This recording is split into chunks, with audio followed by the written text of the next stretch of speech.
Dios les bendice. Con mucha alegría y muchísima convicción damos la bienvenida a toda la audiencia a una nueva inmersión exhaustiva en este podcast 3 Chapters Boss. Así es. Qué tremenda bendición estar aquí nuevamente, compartiendo con todos. Totalmente. Y bueno, antes de arrancar con el tema de hoy, queremos mencionar amablemente que cualquier persona interesada puede escuchar otras entregas y análisis buscando nuestra lista de reproducción bajo el nombre 3 Chapters Boss en YouTube. Tienen muchísimo material por ahí, ¿eh? Ideal para seguir edificando su fe. Sí, hay bastante contenido. Pero hoy vamos a abordar una desconexión enorme que tristemente vemos a diario en nuestras congregaciones. Hablamos de la inmensa brecha que existe entre la pasión que muchos creyentes sienten por el Evangelio y la falta de una búsqueda diaria de la piedad. Es una brecha gigante hoy en día. Gigante. Y para abordar esto, la meta de nuestro análisis de hoy es examinar detalladamente el libro The Hole in Our Holiness, que en español conocemos como El agujero en nuestra santidad, escrito por el pastor Kevin DeYoung. Nuestra misión es ayudar a cerrar esa brecha, traduciendo estos conceptos teológicos vitales a un lenguaje cotidiano. Y siempre fundamentando cada conclusión en nuestra fe cristiana tradicional, por supuesto. Exactamente. Así que te cedo la palabra para que nos pongas un poco en contexto. Claro que sí. Es un análisis sumamente urgente. Y para establecer el tono correcto desde el inicio, debemos observar una realidad ineludible en la iglesia contemporánea. Hoy en día, fíjate, celebramos con bombos y platillos todo aquello de lo que Cristo nos ha salvado. Sí, y hacemos muy bien en celebrarlo, claro. Totalmente. Hablamos constantemente de la salvación de la ira de Dios, del rescate del infierno, del perdón de una culpa que era abrumadora. Pero de manera preocupante, rara vez se enfatiza para qué nos ha salvado el Señor, hacia dónde nos dirige esa salvación exactamente. Es como si nos quedáramos a la mitad del camino. Tal cual. Celebramos la libertad inmensa que recibimos por gracia, pero parecemos haber olvidado por completo el propósito sagrado de esa misma libertad. Y ese olvido nos ha llevado a un estado cultural de muchísima apatía. Hay una complacencia tremenda del ser humano moderno ante su propio pecado. Sí, nos hemos acostumbrado a vivir con cosas que a Dios le ofenden. Definitivamente. Y el autor utiliza una ilustración que me parece que aclara muy bien esta actitud de hoy en día. Él compara la perspectiva moderna sobre la santidad con la actividad de ir de campamento. Pensemos en esto. A ver, esa analogía es muy buena. Hay mucha gente que respeta profundamente a los que acampan. Saben que estas personas compran tiendas de campaña carísimas, que están dispuestos a dormir en el suelo duro, que lidian valientemente con el frío y los mosquitos. Y los miran diciendo, ¡qué valientes, yo no podría! Exacto. Lo ven como un pasatiempo súper admirable para otros, pero sienten que definitivamente no es un requisito indispensable para su propia vida. Ellos prefieren la comodidad de una cama de hotel con aire acondicionado. Claro, no quieren ensuciarse los zapatos. Así es exactamente como el hombre de hoy ve la santidad. Piensan, qué bueno que el pastor o los misioneros o los líderes de alabanza sean santos, y lidian con esa disciplina, pero eso es demasiado extremo para mi vida diaria. Qué triste, pero es la realidad de nuestros días. De hecho, el teólogo J.I. Packer señalaba algo muy similar al observar que la santidad hoy en día parece anticuada. La ven casi como una reliquia polvorienta de otra época. Sí, como algo del siglo XIX que ya no aplica. Exacto. Ya no se predica desde los púlpitos con la misma urgencia, no se exige a los líderes y, lo que es muchísimo más alarmante, se omite por completo al momento de evangelizar. Hemos diluido el mensaje. Así es, hemos reducido la gran comisión de Mateo 28 a un simple ejercicio de lograr que la gente levante la mano o tome una decisión de fe momentánea. Pasamos por alto que el mandato explícito de Cristo fue enseñar a las naciones a obedecer todas las cosas que Él mandó. Bueno, vamos a desempacar esto, porque es clave. Llevando esa idea a un terreno más práctico y médico, imaginemos a un paciente que acude al doctor por una enfermedad terminal. Una situación de vida o muerte. Literalmente. Recibe su diagnóstico, pero el médico también le entrega una receta infalible que le salvará la vida. El paciente sale del consultorio celebrando. Súper agradecido. Exacto, agradecido. Enmarca la receta en la pared de su sala, organiza una fiesta enorme para agradecer al doctor por su bondad. Pero y aquí está la locura, se niega rotundamente a tragar la medicina. O a dejar de consumir los alimentos tóxicos que lo están matando. Tal cual. Celebra el remedio en la pura teoría, pero rechaza el tratamiento vital en la práctica diaria. Lo fascinante aquí es que esa actitud revela una incomprensión total de la obra de redención. Al actuar de esa manera, ignoramos por completo lo que el obispo J.C. Ryle advertía con tanta vehemencia hace años. ¿Qué decía Ryle sobre esto? Él explicaba muy claramente que Jesús es un salvador completo. Él no solo quita la culpa y la condena del pecado, que es maravilloso, sino que también rompe su poder esclavizante sobre el creyente. Separar el perdón de la transformación es un intento absurdo de dividir a Cristo. Y si la transformación y la obediencia son innegociables en la vida cristiana, entonces la pregunta lógica que surge es, ¿por qué decidió Dios salvar al ser humano en primer lugar? Esa es la pregunta que cambia todo el paradigma. Sí, porque al examinar las Escrituras cuidadosamente, descubrimos que la santidad no es un accesorio bonito o un nivel opcional para los cristianos más avanzados. La santidad es el objetivo mismo, la meta final de nuestra salvación. Es que la Biblia no deja ningún margen de duda en esto. En Efesios capítulo 1, versículo 4, el apóstol Pablo dice que Dios eligió al creyente desde antes de la fundación del mundo para que sea santo y sin mancha delante de él. El propósito está ahí en la palabra para. Nos eligió para que seamos santos. Así de claro, el propósito de la elección es la santidad. Más adelante, en Hebreos 12:14, el autor nos lanza un imperativo ineludible.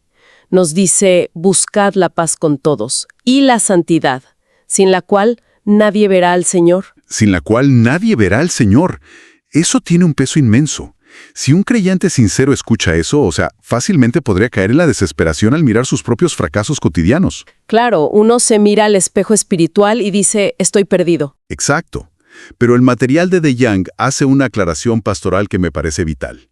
Buscar la santidad no significa que Dios exija una perfección absoluta y sin ningún tipo de fallos aquí en la tierra. Gracias a Dios por esa aclaración, porque seríamos consumidos. Así es, Dios es nuestro Padre Celestial. Y para ilustrarlo de una manera sencilla, pensemos en un padre terrenal cuyo hijo pequeño de 3 o 4 años le regala un dibujo. Ah, esos dibujos que son puros rayones. Exactamente. Los colores están fuera de las líneas, la anatomía de los monigotes es un desastre total y el papel está todo arrugado. Pero el padre, al recibirlo, no critica la técnica ni la falta de perspectiva. Obviamente no, le encanta. Se deleita profundamente porque ve el amor y el esfuerzo sincero de su hijo plasmado ahí. De la misma manera, Dios se complace plenamente en la obediencia genuina y motivada por el Evangelio de sus hijos redimidos, aunque esa obediencia aún esté manchada por nuestra imperfección humana. ¡Qué analogía tan hermosa! Esa es la maravilla de la gracia paterno-filial de Dios. Él acepta nuestras obras imperfectas porque las mira a través de los lentes de la perfección impecable de Cristo. Sí, Cristo cubre esas imperfecciones. Exacto. Ahora, mientras evitamos ese perfeccionismo aplastante, debemos cuidarnos mucho de no caer en la zanja opuesta, que el libro describe muy bien como la equivalencia moral. La equivalencia moral, un problema muy de nuestra época. Muchísimo. Es este error moderno de afirmar que absolutamente todos los pecados son iguales ante los ojos de Dios. Es verdad que cualquier infracción a la ley divina merece condenación, eso no está en discusión, pero la Biblia es muy clara en que existen pecados con consecuencias terrenales y espirituales mucho más destructivas. Claro, y equiparar todo destruye rápidamente cualquier incentivo para pelear la batalla espiritual. Exactamente, te desmotiva por completo. Si un creyente asume que enojarse en el tráfico es exactamente lo mismo ante Dios que cometer un fraude millonario o adulterio, la lógica carnal le dirá, como ya fallé en lo pequeño, da igual si me entrego a lo grande, el castigo es el mismo. Y esa es una trampa destructiva que paraliza por completo la santificación. Por eso las Escrituras nos llaman a combatir el pecado con muchísimo discernimiento. Y bueno, eso nos lleva a una tensión inevitable. Sí, y tomando una postura contraria por un momento para explorar esto a fondo. A lo largo de la historia de la Iglesia, cuando se enfatiza tanto el esfuerzo humano, las obras y la necesidad imperiosa de la santidad, muchas personas levantan inmediatamente la bandera roja del legalismo. Es una reacción casi automática. Sí, y preguntan, ¿acaso afirmar que nuestra obediencia es un requisito indispensable no atenta contra esa preciosa doctrina de que la salvación es única y exclusivamente por gracia mediante la fe? Es una preocupación muy válida, la verdad, y requiere mucha precisión teológica al responder. La clave está en distinguir siempre entre la raíz y el fruto, es decir, entre la justificación y la santificación. A ver, explícanos un poco más esa diferencia. Pues mira, la justificación es el acto legal y definitivo donde Dios declara justo al hombre impío. Y esto se apoya única y exclusivamente en los méritos de Cristo recibidos por fe. Nada de nuestras obras entra ahí. Nada. Nuestras obras no aportan ni un solo gramo a nuestra salvación. Pero, y esto es fundamental, es imposible que una fe verdadera, una fe que realmente ha nacido del Espíritu Santo, permanezca estéril. Es como el ejemplo del árbol. Exacto. Un manzano no produce manzanas para lograr convertirse en un manzano. Las produce porque en su naturaleza ya lo es. Las obras de piedad no ganan el favor de Dios en absoluto, pero son la evidencia visible e innegable de que ese corazón de piedra realmente fue cambiado por uno de carne. Sabiendo entonces que la piedad es el fruto inevitable de un corazón regenerado por Dios, el siguiente paso lógico es identificar qué forma tiene ese fruto. Sí, porque el mundo ofrece constantemente imitaciones muy baratas. Demasiadas. Y para definir la verdadera santidad bíblica, primero debemos limpiar la mesa de todas las falsas concepciones culturales que la sociedad le ofrece al ser humano hoy en día. El autor hace un trabajo excelente desmitificando todo esto. Primero, aclara contundentemente que la santidad no es moralismo. Como la trampa de los fariseos en el Nuevo Testamento. Tal cual. Los fariseos guardaban reglas estrictas de forma impecable por fuera, pero el Señor mismo los llamó sepulcros blanqueados, porque por dentro estaban llenos de podredumbre. Cuidaban la apariencia, pero el corazón estaba muerto. Exactamente. Además, la santidad tampoco es una nostalgia histórica. No se trata de obligar a la gente a vestir como en la década de los 50 o intentar recrear la cultura de la era puritana a la fuerza. Las modas cambian, pero la verdadera piedad trasciende las épocas. Totalmente. Y definitivamente no es esa espiritualidad genérica y contemporánea que dice, bueno, yo soy una persona espiritual, tengo mi conexión con lo divino, pero no soy religioso. Ah, la famosa frase, soy espiritual pero no religioso. Esa misma. Una espiritualidad a la carta que no rinde cuentas a nadie. Y aquí es donde se pone realmente interesante. Porque creo que la falsificación más peligrosa de la santidad hoy en día es el dogma cultural de encontrar tu verdadero yo. Uf, esa frase está en todas partes, en las películas, en las canciones. En todas partes. La cultura moderna bombardea al ser humano diciéndole que la virtud máxima, el acto más puro y santo que puede hacer en su vida, es seguir el latido de su propio corazón, sin importar si ese latido va en contra de todo lo establecido por Dios. Te dicen, sé fiel a ti mismo, como si uno fuera la máxima autoridad moral. Exacto. Pero analicemos esto a la luz de la palabra. La Biblia dice que el corazón del hombre es engañoso más que todas las cosas. Entonces, ¿qué ocurre si el verdadero yo de alguien está profundamente inclinado a la xenofobia, al orgullo desmedido o a la inmoralidad egoísta? Pues el consejo de sé fiel a ti mismo se vuelve literalmente una receta para el desastre moral. Es un desastre garantizado. O sea, no podemos intentar afinar un instrumento musical basándonos en el sonido de una cuerda que ya sabemos de antemano que está totalmente desafinada. Necesitamos algo fuera de nosotros. Así es. Necesitamos un diapasón externo que sea objetivo y perfecto. Y para el creyente, ese estándar inamovible es Cristo. Ese estándar externo es fundamental para no perdernos. Y habiendo descartado todas estas falsificaciones de la cultura, por fin vemos lo que sí es la santidad bíblica. ¿Y cómo la define el libro de forma positiva? En su esencia más pura, la santidad es la renovación progresiva de la imagen de Dios en el hombre redimido. Es tener una vida donde la virtud cristiana va desplazando al vicio constantemente. Un cambio real y visible. Exacto. Implica mantener una conciencia limpia delante del Señor. Significa amar los 10 mandamientos, no viéndolos como una camisa de fuerza opresiva, sino como la revelación perfecta del carácter ético de nuestro Dios. En resumen, la santidad es la semejanza a Jesucristo.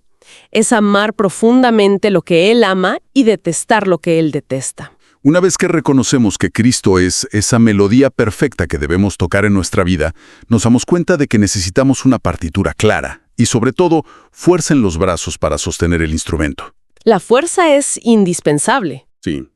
Y eso nos introduce al maravilloso papel que tiene la ley de Dios y al esfuerzo humano.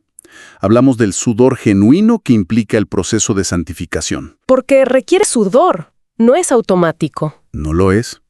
C.S. Lewis ilustró magistralmente cómo un cristiano debería ver la ley.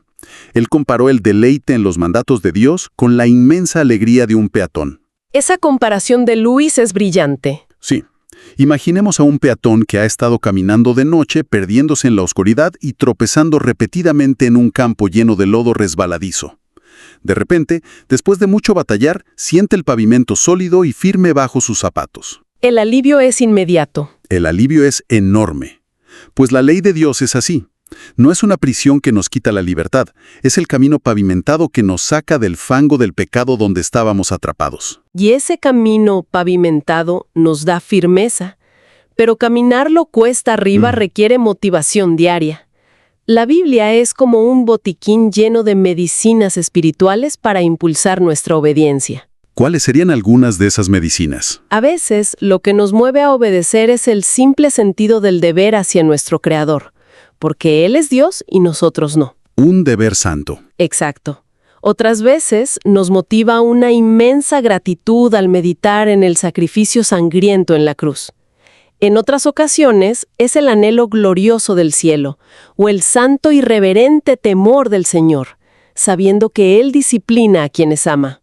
O sea, hay múltiples motivaciones válidas. Sí, lo verdaderamente importante es que nos movamos y no nos quedemos estancados. Y aquí el libro ataca fuertemente una teología muy dañina que se popularizó con el antiguo movimiento de Kiswick. Cualquier tipo de esfuerzo humano en la santificación era equivalente a actuar en la carne. Su lema principal, que seguro muchos han escuchado en alguna versión, era «Déjate llevar y deja que Dios actúe». Suena muy piadoso, la verdad. Sí, suena sumamente espiritual y descansado. Argumentaban que el creyente solo debía rendirse pasivamente y el Espíritu Santo haría todo el trabajo duro de vencer el pecado sin nuestra intervención. Pero el problema es que es una idea radicalmente antibíblica. Porque la Biblia no enseña pasividad en absoluto. Para nada. La Escritura utiliza un lenguaje de guerra y de esfuerzo físico extremo. Nos manda a pelear la buena batalla, a correr la carrera con paciencia, a hacer morir lo terrenal en nosotros, a esforzarnos en la gracia. Puros verbos de acción y energía. Exactamente. Como bien señala el teólogo John Piper, el cristiano no espera sentado en un sillón a que ocurra el milagro de vencer un hábito pecaminoso. El creyente, con sus acciones, actúa el milagro, impulsado por el poder de Dios. Pero llevemos ese concepto de actuar el milagro a la calle, al día a día. Porque es muy común que frente a un problema moral o una tentación, alguien diga simplemente, bueno, voy a orar y entregárselo al Señor. Sí, como si orar fuera la única responsabilidad. Exacto. En términos muy prácticos, digamos que es martes por la mañana, un creyente va conduciendo hacia el trabajo, a alguien se le cruza bruscamente en el tráfico, y la ira y las palabras ásperas están a punto de salir de su boca. O está solo frente a su computadora en la noche y aparece una tentación visual. Situaciones reales de todos los días. ¿Cómo cuadra nuestro esfuerzo personal y nuestro sudor con esa dependencia absoluta del Espíritu Santo en ese instante tan preciso? Bueno, si conectamos esto con el panorama general de la teología reformada, vemos claramente lo que Juan Calvino llamaba la doble gracia. La doble gracia. ¿Qué concepto tan profundo? Y lo es. En el momento de la salvación, recibimos justificación, que es el estatus legal de justos, y al mismo tiempo recibimos santificación, que es el poder real para ser justos. En ese martes por la mañana, frente a la tentación, en el tráfico o en la computadora, el creyente debe tomar medidas drásticas e inmediatas. Tiene que actuar rápido. Debe desviar la mirada físicamente, morderse la lengua si es necesario, recordar las escrituras que memorizó y pelear activamente con su voluntad para no pecar. Y ahí está el sudor del que hablábamos. Exactamente. Pero, y esto es crucial para no caer en el moralismo vacío, ese esfuerzo no surge de su propia energía carnal. Lo hacemos impulsados por el Espíritu Santo, quien actúa como una luz poderosa en nuestro interior. Iluminando nuestro entendimiento en el momento de debilidad. Así es. Esa luz expone el pecado oculto para que sintamos asco por él y lo aborrezcamos. Ilumina la palabra para que la recordemos en medio de la rabia en el tráfico. Y revela la gloria y hermosura de Cristo para que nuestro deseo por él sea infinitamente mayor que el deseo temporal de pecar. Sudamos en la batalla, sí, pero lo hacemos con la energía que Dios provee abundantemente. Y menos mal que es así, porque todo ese esfuerzo de voluntad frente al pecado sería insostenible. Llevaría a un agotamiento total y a la frustración si dependiera meramente del estoicismo filosófico o de técnicas de superación personal. Seríamos derrotados al segundo día. Claro, la clave secreta de toda la ética del Nuevo Testamento radica en una realidad doctrinal majestuosa, que es la unión del creyente con Cristo. Quebrantable entre Cristo y la persona redimida. Él actuó frente al Padre como nuestro representante perfecto. Pablo lo desarrolla magistralmente en sus cartas. Especialmente en el capítulo 6 de Romanos. Pablo argumenta ahí que el creyente simplemente no puede seguir viviendo en el pecado precisamente porque ha muerto a él. Esa es una verdad posicional inamovible. Así es. Al estar unidos a Cristo mediante la fe verdadera, fuimos sepultados juntamente con Él y fuimos resucitados a una novedad de vida asombrosa. Nuestro viejo hombre, esa naturaleza esclava del pecado, ya fue crucificada. Por lo tanto, el llamado bíblico a la santidad nunca, bajo ningún concepto, es un mensaje motivacional de esfuérzate por fingir hasta que lo logres. No es un finge y esfuérzate. El imperativo bíblico es mucho más profundo. Sé lo que ya eres en Cristo. Sé quién eres. El hombre redimido ya es un ciudadano de un reino de luz. El llamado diario es simplemente a vivir en coherencia con esa nueva y gloriosa identidad. Ya no somos esclavos intentando ganar la libertad a base de buenas obras. Somos hombres libres por gracia. Somos hombres y mujeres libres que debemos dejar de actuar como si aún tuviéramos cadenas en las manos. Exacto. Y para que esa unión con Cristo se exprese vitalmente en nuestro día a día, existe la necesidad apremiante de mantener una comunión diaria y constante con Él. Y esto no se trata de buscar experiencias místicas extrañas, ¿verdad? Para nada. Se trata de apoyarnos fielmente en los medios de gracia ordinarios que la Iglesia siempre ha practicado. Sumergirnos cada día en la lectura de la palabra, perseverar en la oración ferviente, congregarnos fielmente con nuestra iglesia local cada domingo y, fundamentalmente, practicar el arrepentimiento continuo. El arrepentimiento es clave aquí. Es vital para mantener esa comunión sin estorbos. El autor puritano Thomas Brooks usó una metáfora bastante gráfica, pero que ilustra perfectamente esta dinámica de limpieza. Él decía que el arrepentimiento es el vómito del alma. Es una frase fuerte. Fuerte pero muy reveladora. Cuando ingerimos por accidente un alimento en mal estado, nuestro cuerpo reacciona violentamente para expulsar la toxina y proteger el organismo de una infección letal. Una reacción de supervivencia natural. Asimismo, debe reaccionar la nueva naturaleza del creyente ante la presencia del pecado. El pecado es una toxina ajena a nuestra nueva identidad santa en Cristo. Cuando entra en nosotros, produce de inmediato dolor espiritual, una punzada en la conciencia. Y el arrepentimiento genuino es la forma provista por Dios para expulsarlo y sanar nuestra comunión con el Padre. Y a la luz de esta realidad, de estar tan unidos a Él, pecados de los cuales el apóstol Pablo advierte fuertemente, como la inmoralidad sexual en Corintios 6, resultan una ofensa totalmente impensable. Es que son una contradicción directa a nuestra unión. Exacto, porque el cuerpo físico del creyente ya no es suyo. Ha sido comprado a precio de sangre y es literalmente un miembro del cuerpo de Cristo. Y no podemos tomar los miembros de Cristo para unirlos al pecado. Entonces, ¿qué significa todo esto de manera muy práctica para nuestro caminar diario? Pensemos en un estudiante universitario en la actualidad. A ver, danos un ejemplo con eso. Si en pleno año 2026 viéramos a este joven intentar redactar su tesis doctoral, iluminado apenas por la luz de unas velas temblorosas, usando una pluma de ave y un frasco de tinta, lo miraríamos con total incredulidad. Pensaríamos que es una broma. Claro, le diríamos, estás en el siglo equivocado. Tienes electricidad en las paredes, tienes computadoras portátiles, tienes acceso a una tecnología inmensamente superior. Tiene todo a su disposición y elige sufrir en la oscuridad. Exactamente. Y de una forma infinitamente más profunda y trágica, cuando un creyente redimido peca deliberadamente o regresa a sus viejos patrones de conducta carnales, está viajando en el tiempo hacia una era oscura, a la que definitivamente ya no pertenece. Está ignorando el inmenso poder de su resurrección junto a Cristo. Está viviendo en el siglo espiritual equivocado. Así es. Y para ir englobando y resumiendo todo este análisis detallado que hemos hecho del excelente material de Kevin DeYoung, creo que la gran conclusión que debemos abrazar todos es que la santidad no es bajo ningún concepto un moralismo seco que nos roba la alegría. Ni es un legalismo oscuro que aplasta el alma bajo un peso insoportable. Todo lo contrario. La piedad es el adorno más hermoso y digno que puede vestir al ser humano redimido. Es reflejar el carácter amoroso, puro y justo de nuestro Creador en medio de un mundo que está profundamente quebrantado por el pecado.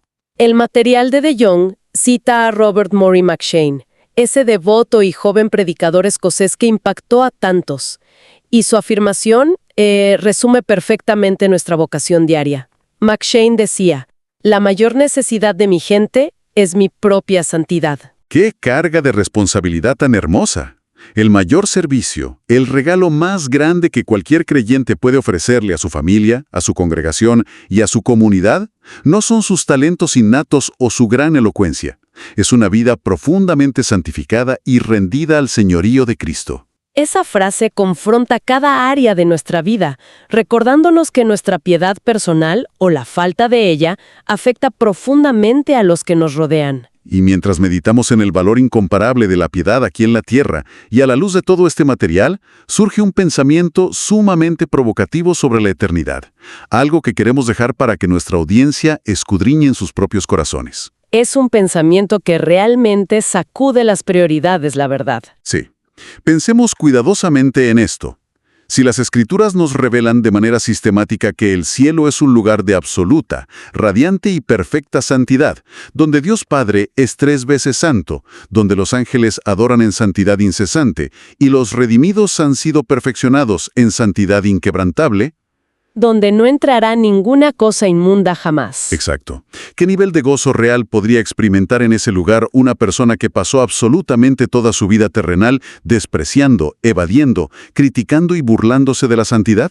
Es una pregunta aterradora. ¿Acaso no se sentiría miserable y fuera de lugar esa persona al despertar en un paraíso donde todo lo que su corazón carnal amaba está ausente para siempre y todo lo que odiaba en la tierra está presente por toda la eternidad? Es una reflexión que nos obliga a evaluar si realmente amamos lo que Dios ama y si nos estamos preparando para nuestro hogar eterno. Así es. A todos los creyentes que nos han acompañado a lo largo de esta inmersión exhaustiva, les recordamos nuevamente que pueden nutrirse con muchísimo más contenido edificante explorando la lista de reproducción bajo el nombre 3 Chapters Voz en YouTube. Los invitamos a que se den una vuelta por ahí y sigan profundizando en la palabra. Mantengamos la mirada siempre firme en Cristo. Actuemos el milagro de la santificación cada día de nuestra vida, impulsados y sostenidos por su gracia inmerecida. Que el Señor les fortalezca enormemente y les guíe siempre a caminar en su luz admirable. Nos despedimos en el amor inagotable de nuestro Dios. Amén. Bendiciones a todos.